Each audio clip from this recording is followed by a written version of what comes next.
Hello दोस्तों, नमस्कार। स्वागत है आपका नॉलेज हब एचएस के अंदर। आज के इस वीडियो के मुख्य विषय हैं, आ गया लोकसभा से राज्य वित्त मंत्री का लिखित में जवाब, 8th पे कमीशन पर डीआर मर्ज पर जवाब दिया है। क्या जवाब है वो आज भी आपको मैं लिखित में दिखाऊंगा। उनका जवाब जो प्रश्न किए गए थे और प्रश्न किए गए का क्या जवाब आया है वो इस वीडियो में लिखित में देखेंगे। और दूसरा ब्रेकिंग न्यूज़ है, ओपीएस की मांग बढ़ रही है अभी। तो क्यों बढ़ रही है ओपीएस की मांग 2025 में, इसको हम पूरा वीडियो जानेंगे, क्योंकि ज़रूरी है। ये सभी कर्मचारियों की मांग है और ये ओपीएस मिलना बहुत ज़रूरी है।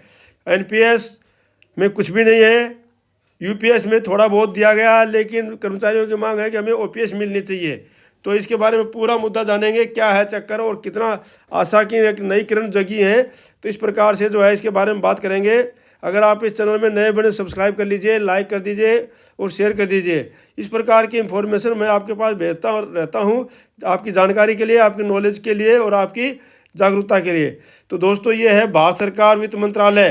भारत सरकार वित्त मंत्रालय व विभाग लोकसभा लिखित प्रश्न संख्या 2012। आज जो है लिखित प्रश्न संख्या है 2012, 1 दिसंबर 2025 को ये पूछा गया 8वें वेतन आयोग का गठन के बारे में। और ये प्रश्न किया गया श्री आनंद भदौरिया जी सांसद ने। उन्होंने प्रश्न क्या किया, श्री आनंद भदौरिया ने क्या वित्त मंत्री ये बताने की कृपा करेंगे कि वित्त मंत्री जी ये बताने की कृपा करेंगे कि क्या सरकार ने हाल ही में 8वें केंद्रीय वेतन आयोग के गठन के लिए अधिसूचना जारी की है। उन्होंने पूछा कि भाई सरकार ने क्या 8वें केंद्रीय वेतन आयोग के लिए गठन के लिए अधिसूचना जारी कर दी है, यदि हाँ तो इसका ब्यौरा दें, क्या क्या जारी किया है। और क्या सरकार उन सरकारी कर्मचारियों पेंशनर्स को तुरंत राहत प्रदान करने के लिए मौजूदा डीआर को मूल वेतन में मिलाने का विचार रखती है। उन्होंने पूछा कि भाई सरकार जो है मौजूदा जो है ये डीआर है उसको क्या मूल वेतन में मिलाएंगी, जो पिछले 30 सालों से बहुत ज़्यादा महंगाई का सामना कर रहे हैं। क्योंकि इन कर्मचारियों को दिया गया डीआर वास्तविक समय खुदरा महंगाई से हिसाब से नहीं है। यदि हाँ तो इसका ब्यौरा क्या है और यदि नहीं तो इसके कारण क्या है। तो साथियों, ये जो है दोस्तों ये पूछा गया था आज जो है माननीय श्री आनंद भदौरिया जी ने। अब उनका जो उत्तर क्या है वो उत्तर भी मैं आपको दिखा रहा हूँ अभी। तो देख लीजिए, ये उत्तर दिया किसने, वित्त राज्य मंत्री श्री पंकज चौधरी जी ने। उन्होंने उत्तर दिया है आज ही और ये लिखित में आया है, ये मैं आपको बता रहा हूँ। कै और कै मतलब जो है ये पर्सन और ये पर्सन, इन दोनों का क्या आंसर है, इन दोनों का आंसर है हाँ। कै और कै क्या था कि भाई क्या सरकार ने हाल ही में 8वें वेतन आयोग के गठन के लिए अधिसूचना जारी की है। खैर ये था, यदि हाँ तो इसका ब्यौरा दें। तो इनके लिए उन्होंने बोला कि जी हाँ बोला, सरकार ने 8वें केंद्रीय वेतन आयोग के गठन के लिए 3/11/2025 के संकल्प को अधिसूचित कर दिया है। अधिसूचना की प्रति अनुबंध 1 में संलग्न है, मतलब उन्होंने साथ में लगा दी है। लेकिन दोस्तों वो आपने देख लिया, मैं आपको कई बार दिखा चुका हूँ उसको। और और अड़े में क्या है, वर्तमान में मूल वेतन पर मौजूदा सरकारी भत्ते की विलय के संबंध में सरकार के पास कोई भी प्रस्ताव विचाराधीन नहीं है।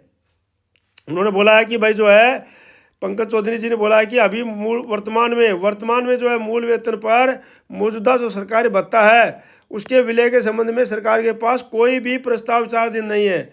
जीवन निर्वाह की लागत के समायोजन तथा मुद्रास्फीति के कारण वास्तविक मूल्य में गिरावट से, देखो साथियों ये सरकार तो इसी प्रकार के जवाब जो है पे कमीशन के बारे में भी देती रही कि अभी जो है हमारे पास में कोई पे कमीशन के लिए विचाराधीन नहीं है, लेकिन अंत में जो है वो जो है पे कमीशन की अधिसूचना जारी करी गई। तो इस प्रकार से जो है अभी जवाब दे रही है, लेकिन हो सकता है इसको जल्दी में आगे लागू भी कर दिया जाए।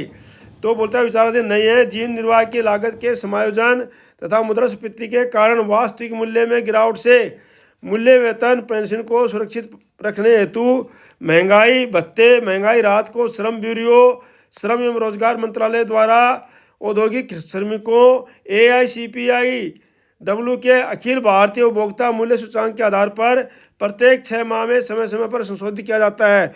उन्होंने बताया कि भाई जो है हम हर 6 महीने बाद AICPI के आंकड़ों के अनुसार महंगाई के अनुसार वो जो है श्रम ब्यूरो जो है, श्रम रोजगार मंत्रालय है, उनके अनुसार जो है हम 6 महीने में DADR घोषित कर देते हैं।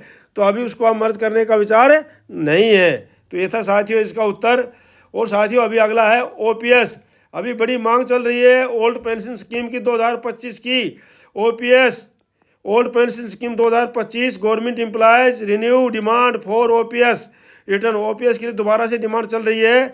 ये 1 दिसंबर का लिखा हुआ आज ही का संदीप जी का आर्टिकल है। तो इसी आर्टिकल के आधार पर जो वीडियो बनाया गया है, ये सारा श्रेय संदीप जी को जाता है जिन्होंने ये आर्टिकल लिखी है। हम तो सिर्फ उसको जो समझ करके पढ़ करके और आपको थोड़ा समझा रहे हैं। तो वो जो है क्या है इसके बारे में अपनी सिंपल भाषा में हिंदी में मैं आपको इसके ऊपर ले जा रहा हूँ। तो ओल्ड पेंशन स्कीम 2025 सरकारी कर्मचारियों की OPS वापसी की मांग तेज हो गई है। 1 दिसंबर 2025 जो दोस्तों पुरानी पेंशन योजना को यानी OPS को लेकर बड़ा अपडेट आ गया है। सालों तक भारत के सरकारी कर्मचारियों की सेवानिवृत्ति का सबसे बड़ा सहारा हुआ करता था OPS ओल्ड पेंशन स्कीम। बहुत सालों से जब से देश आज़ाद हुआ है तब से ये एक सहारा बना हुआ था। इससे रिटायरमेंट के बाद कर्मचारियों को उनकी आखिरी बेसिक सैलरी का 50% आजीवन पेंशन मिलता था। 50% मतलब पूरी लाइफ के लिए गारंटीड इनकम थी ये।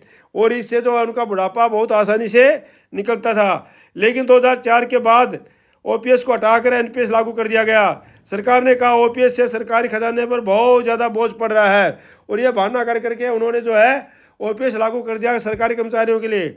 लेकिन जो है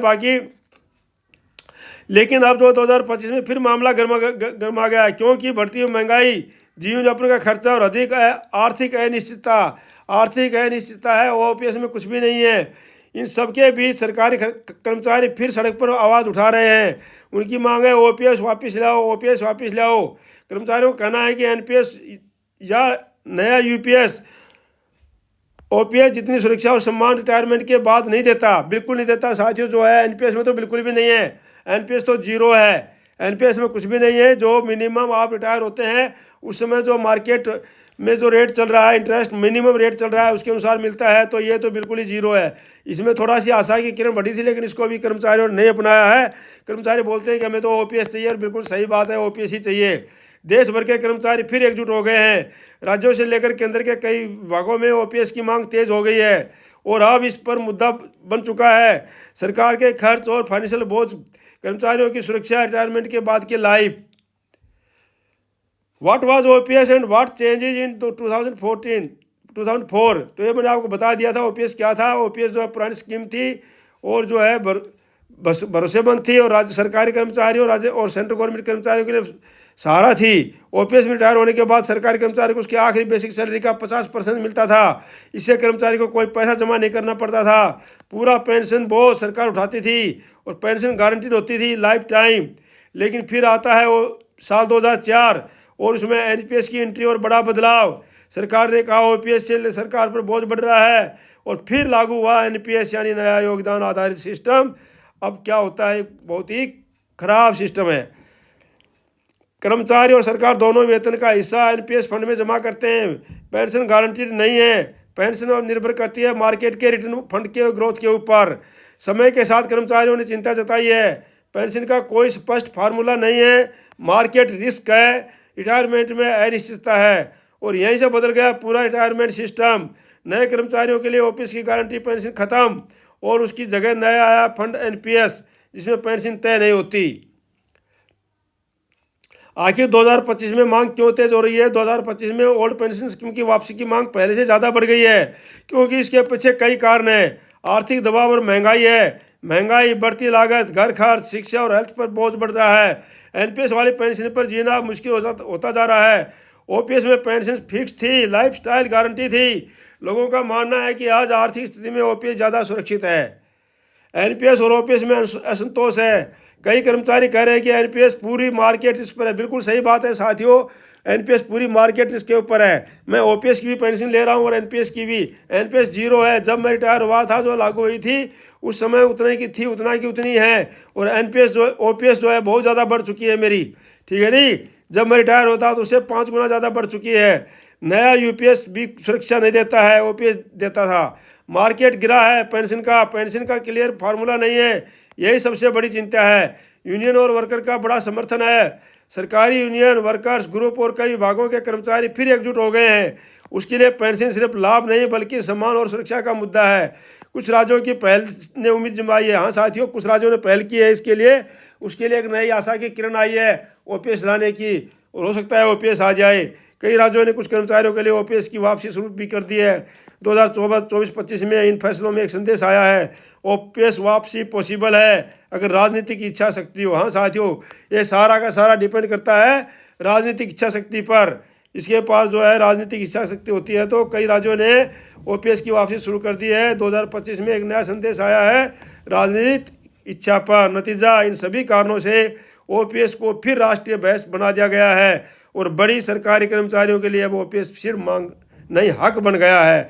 तो साथियों, इस प्रकार के इंफॉर्मेशन आप भी ओपीएस की समर्थन करके वीडियो को लाइक करके शेयर करके ज़्यादा से ज़्यादा शेयर करना, सब्सक्राइब मत भूलना, क्योंकि इस प्रकार के इंफॉर्मेशन आपके लिए आते रहते हैं इस चैनल के माध्यम से। Thank you for watching video. May you live long, God bless you. धन्यवाद। आपका दिन शुभ